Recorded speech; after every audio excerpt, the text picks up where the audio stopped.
It's Thursday, December 14. In the headlines in local news, farmers earn $1 billion on Alex platform. In business news, NWC to put acres of undeveloped land in the corporate area on the open market. Regionally, update on Guyana-Venezuela high-level meeting. And in sports, Clarendon College lifts Olivia Shields Cup. This is the news on PBC Jamaica. I'm Brittany Clark.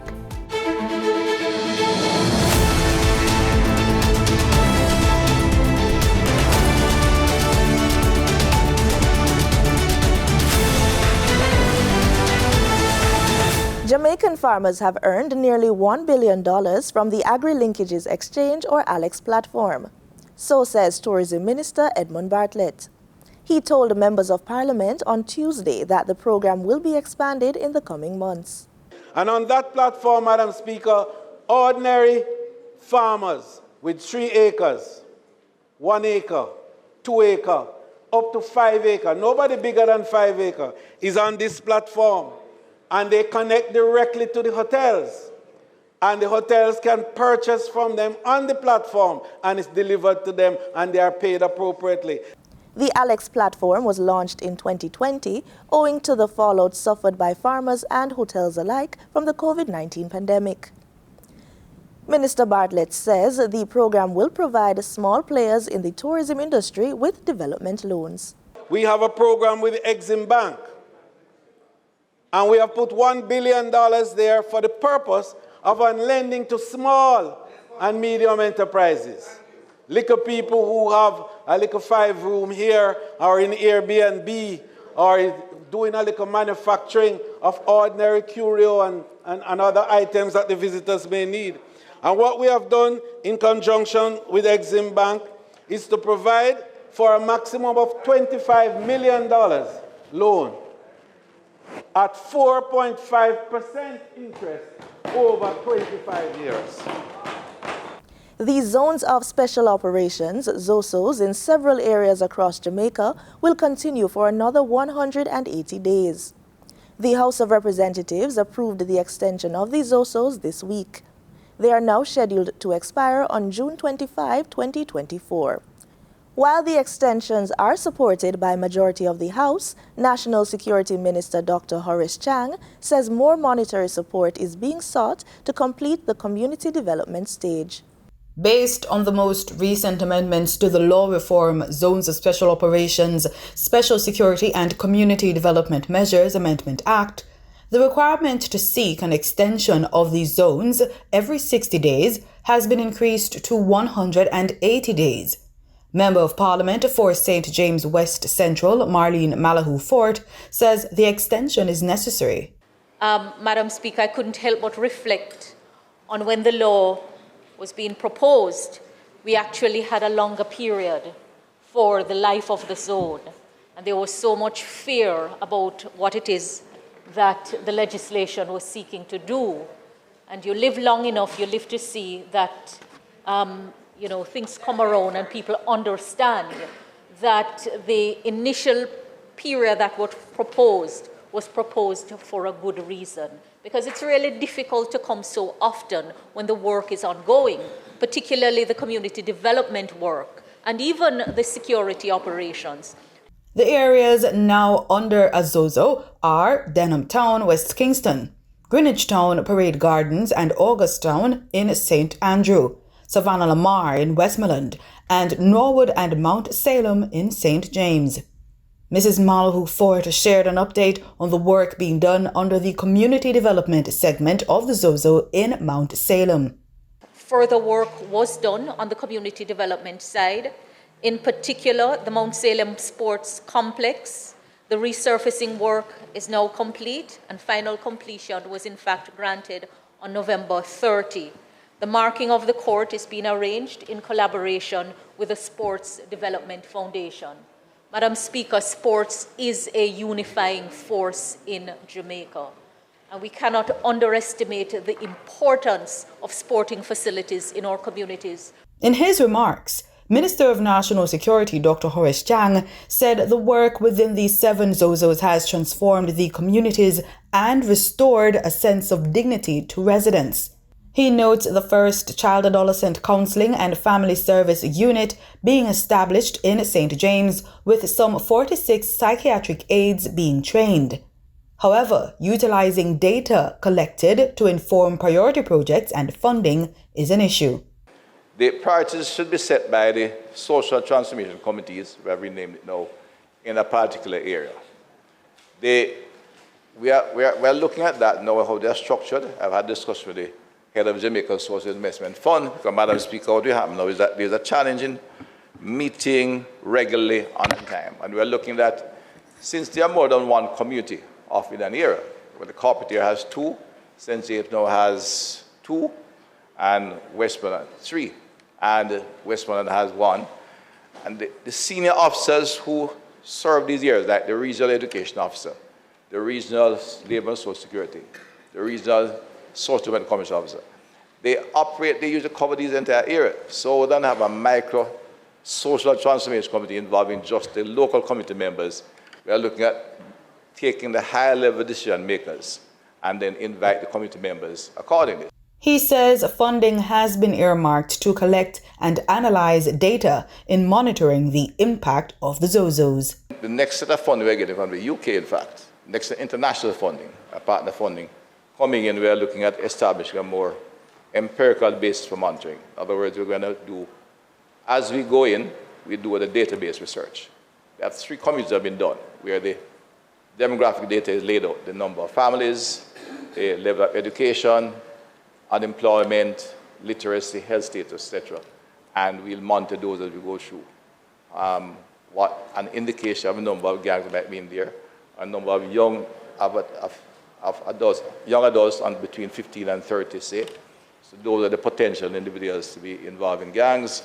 For the news on PBCJ, I'm Simone Absalom Gale.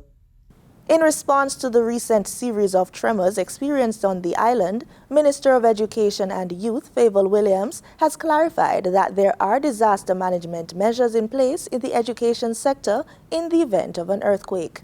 Education and Youth Minister Favour Williams was responding to questions from the media about earthquake protocols in place for students in schools. In our schools, if it happens while students are in schools, we do have long-established protocols. We do have drills in our schools. She says the ministry has been working in collaboration with the Office of Disaster Preparedness and Emergency Management, ODPEM, to ensure that disaster protocols are understood by students. We work collaboratively with ODPEM to ensure that disaster management principles and how they're executed and arrangements are well known and understood in our schools while students are there. Minister Williams says the protocols even cover the most recent bomb threats. There's heightened awareness in our schools about disasters, fires, and most recently, the bomb threats. You saw that there was immediate action on the part of principals in all our schools that received such threats. We were able to collect information almost instantaneously. So there is a well-established protocol in terms of disasters. Of course, we should always go back and review and ensure that we're not missing any new initiative, any new action that we should take. She was speaking at Wednesday's post-cabinet press brief. The University of the West Indies, Mona campus, has introduced an innovative, massive open online course dedicated to fostering climate literacy. The course is set to run from November 2023 to December 2023. Danita Rodney reports. The Faculty of Science and Technology at the University of the West Indies, Mona campus, has introduced an innovative massive open online course, MOOC, dedicated to fostering climate literacy for all. The course, which is accessible online to anyone with an internet connection, aims to empower individuals with comprehensive knowledge and actionable insights into climate change, especially focusing on the challenges faced by small island developing states. UWI, in a press release, said the move offers a unique perspective by delving into the intricacies of climate change through the lens of SIDS, clarifying key concepts, methodologies, and strategies essential to cultivating sustainable environmental practices and promoting proactive climate action. Scheduled to run from November to December 2023, the course invites participants on a transformative journey to elevate their climate literacy. Reporting for the news on PBCJ, I'm Danita Rodney. Time now for the Business Report with Denise Williams.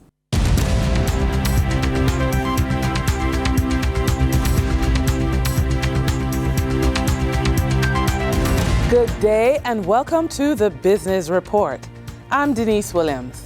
Let's now turn our attention to the key developments impacting businesses, investors, and traders. Mayberry Investments does name swap on the stock exchange.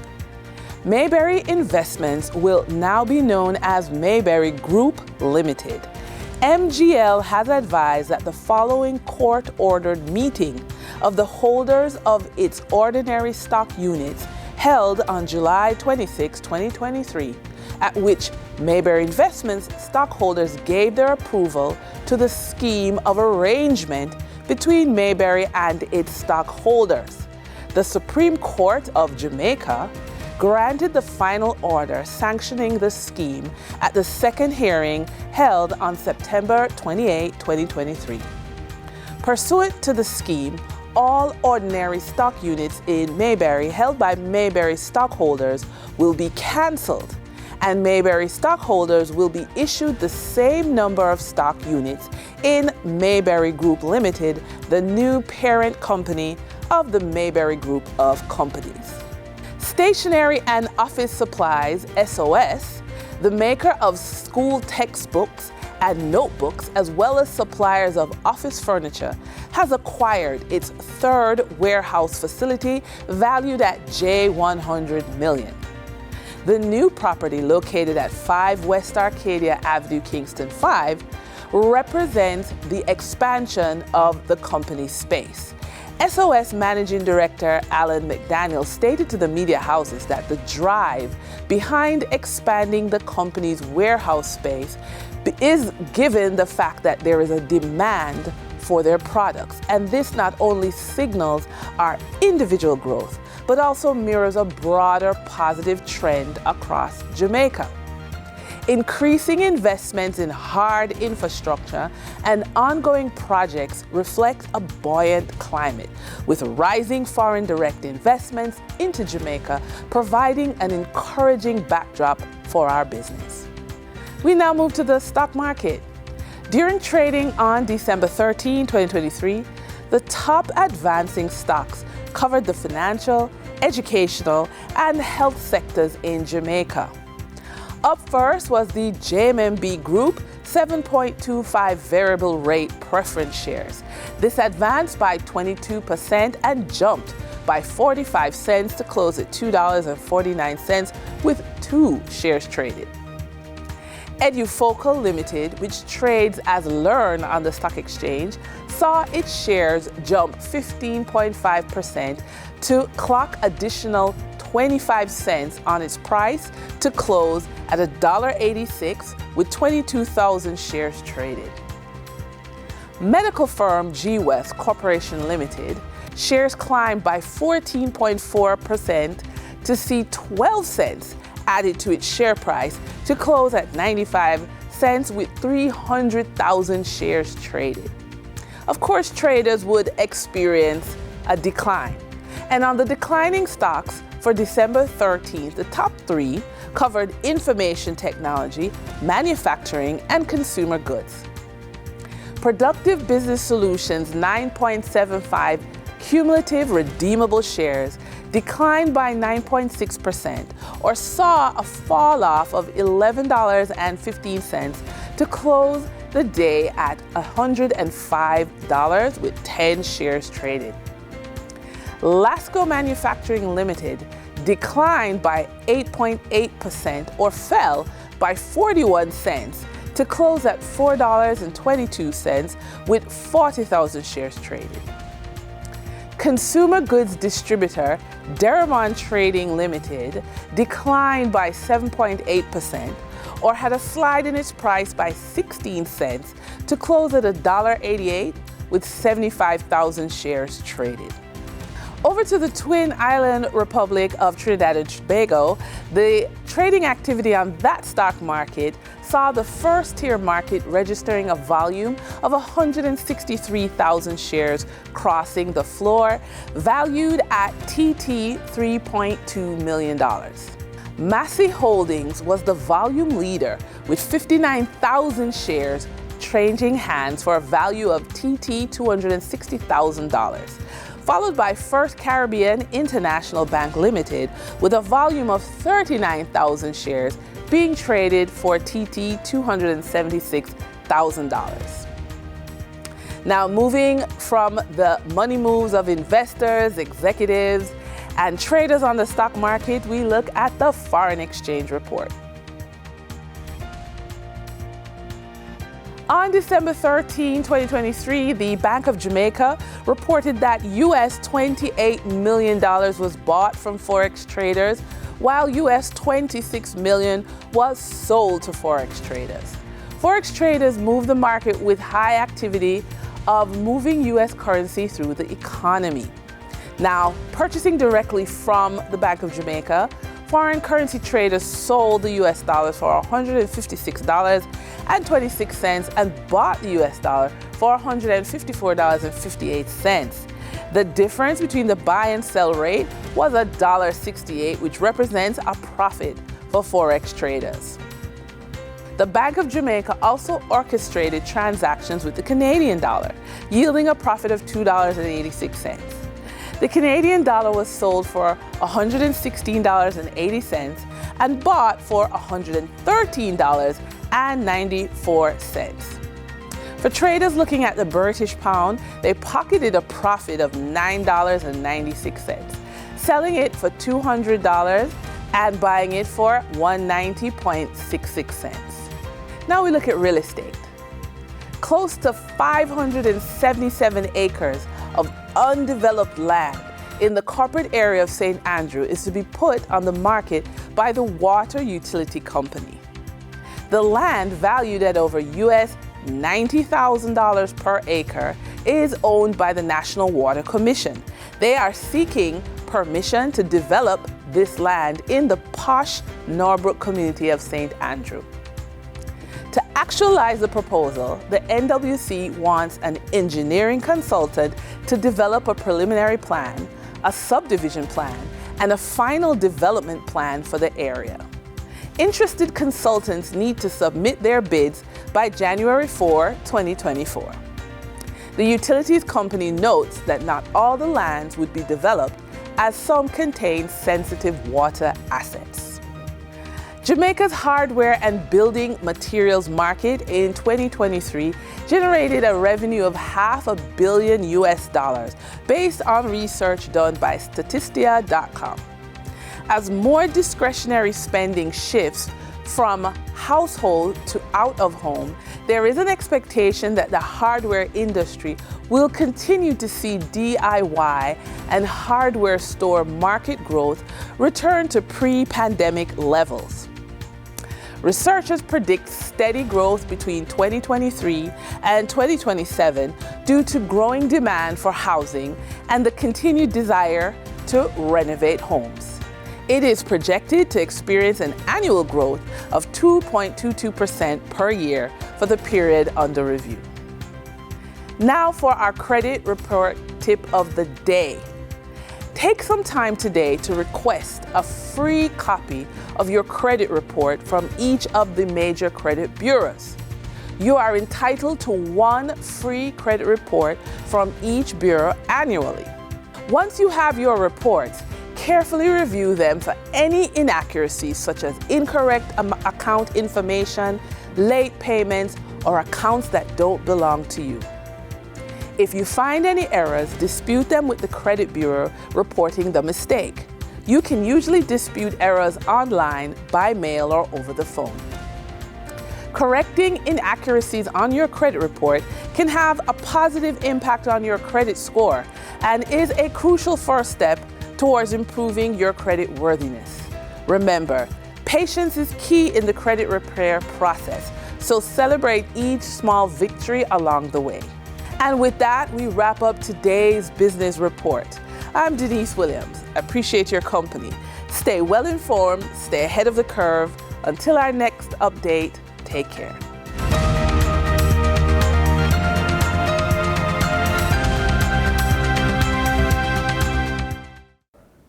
Thanks, Denise. In regional news, Guyana's advanced team of government officials have arrived in St. Vincent ahead of a planned dialogue between President Irfan Ali and President Nicolas Maduro on Thursday. The newsroom's Kurt Campbell reports from the capital, Kingstown. From all indications, the high-level dialogue between Guyana's President Dr. Irfan Ali and his Venezuelan counterpart Nicolas Maduro will go ahead as planned on Thursday. Advanced teams from Guyana, which included government and security officials and the media operatives, arrived in St. Vincent and the Grenadines earlier on Wednesday. President Dr. Irfan Ali will arrive Thursday morning along with President Nicolas Maduro, and those talks are expected to kick off promptly at 10 hours. The talks, as I said earlier, will be held right here at the airport. So, what is to be expected? President Irfan Ali will meet President Nicolas Maduro amid rising tensions in relation to a border controversy between the two countries that dates back over 100 years. President Irfan Ali has said that while he will meet with his Venezuelan counterpart in a broader sense of de-escalating the tension, he will not discuss any resolution to the border conflict, which is squarely before the International Court of Justice for a full and final resolution. Who will be in the room tomorrow? President Irfan Ali will be in the room, of course, along with President Nicolas Maduro. As we understand it, they are to be accompanied by at least 3 persons from their delegation, along with security officials. Media operatives are expected to join the heads of state for a press briefing shortly after the meeting concludes on Thursday. Again, the meeting was brokered between CARICOM heads, and some of those heads will be in the meeting tomorrow. Of course, the Prime Minister of St. Vincent and the Grenadines, Dr. Ralph Gonsalves. We understand that the Prime Minister of Barbados, Mia Mottley, will also be attending the meeting. The Prime Minister of Trinidad and Tobago will also attend the meeting, and the Prime Minister of the Dominican Republic will attend those meetings. There are other high-level officials that will be a part of the meeting, which includes representatives from the United Nations and also representatives from CELAC. Another notable person to be a part of the meeting is President of neighboring Brazil, Lula Inácio da Silva.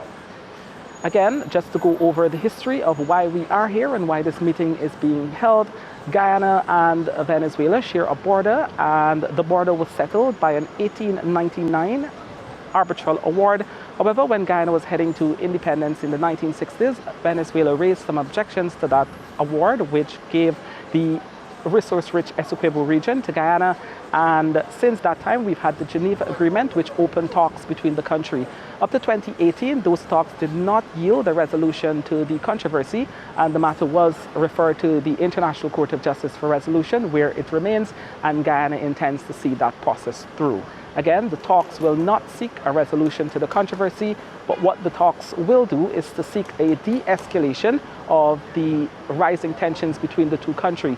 As you know, on December 3rd, Venezuela held a referendum where it asked its citizens to vote on 5 questions, which essentially seeks to annex Essequibo, a territory, as the ICJ observed, governed by Guyana for over 100 years. And Essequibo has also started to put plans in place to issue ID cards and govern the territory, and Guyana has opposed that. The president of Guyana has discussed his defense cooperation in the region, and at this point, the regional heads, as I said, CELAC, CARICOM, the United Nations, they have come together for these talks to see how the two countries could continue to coexist until the ICJ rules. The Bahamas is now one of several Caribbean countries who have voted yes to a ceasefire between Israel and Hamas. Our News has the details. In an exclusive interview with our News, Permanent Representative for the Bahamas to the United Nations, Stan Smith, detailed the intentions behind the vote and what it means for the Bahamas. Approximately 6,000 of the 15,000 dead are children.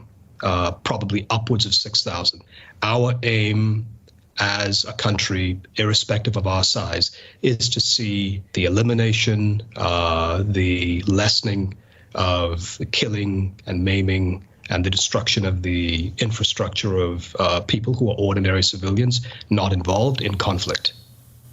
The war, which escalated after the October 7th attack on Israel led by Hamas, has evoked polarizing views on social media and around the world. Smith emphasized, although the Bahamas is not interested in choosing sides in the matter, it does have one goal. When we look at the impact of the war on civilians in Gaza, what we see is a stripping away of the very same sustainable development goals that small states like the Bahamas support. Our interest is not to choose a side. Our interest is the rule of law and the protection and respect for international human rights law and international humanitarian law. At COP28, Belize's blue bonds made an appearance. It was highlighted at the Big Ocean States Resilience and Adaptation, a side event held at the Monash Pavilion in the Blue Zone. The primary goal was to tackle the unique challenges faced by major oceanic states, with a specific focus on eliciting input from panelists to formulate robust climate-related actions and strategies. Representing Belize was the director of Blue Bonds, Beverly Wade. Nature bonds is being highlighted as one of those primary opportunities for countries now. And so there's a lot of interaction in terms of learning from Belize, having an understanding now since we're 2 years into implementation with regards to the impacts that are on the ground. How is Belize approaching them? But secondly, it's important for us because Belize is now leveraging the success of its blue bonds. And so we're now talking about signing off on a project finance project that's leveraging the success of the blue bonds, building on what would have been achieved by the blue bonds, going a step further in terms of climate ambitions or blue NDCs, and also conservation. In sports, we kick off with football. Manning Cup winners Mona High went down 4-0 against the Costa Cup champions Clarendon College in the finals of the Olivia Shield at the National Stadium on Wednesday. This is Clarendon College's 7th hold on the trophy, sharing it once with Dunoon Technical High in 1998. The match brought the curtains down on the 2023 ISA schoolboy football season. We turn over to cricket as Cricket West Indies is placing extra focus on franchise cricket for 2024 and beyond. That's the word from the new director of cricket, Miles Bascom. The 27-year-old took over the position from Jimmy Adams a few months ago and has hit the ground running as he charts a path for cricket development in the region. In an interview with CBC Sports, Bascom outlined the main plans of CWI. We are going into 2024 with a new strategic plan. The focus is going to be on our franchise system. That is where we have 90 players contracted across the region. And if we can get that system right, if we can get a high performance program, I think that that would be a solid foundation for us to start in 2024. The franchise system that we are proposing to work on in the upcoming year, it is pretty much already, I won't say fully funded, but there is already a considerable investment in the franchise system. Right, and we can get more from that investment, the existing investment. So the effort right now is to ensure that we maximize the resources that we already have. Because as well as I know, if you have good systems and you're able to maximize the resources you have, if you get more resources, then you can really put it to good use. What we have done is that we have taken some time.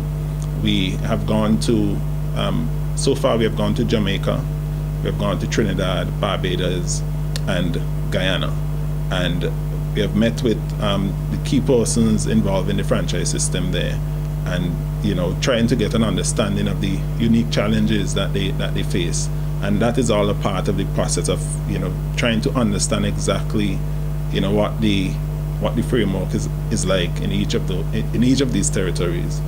That's the news on PBCJ. You can follow us on our social media platforms at PBCJamaica. Thanks for watching.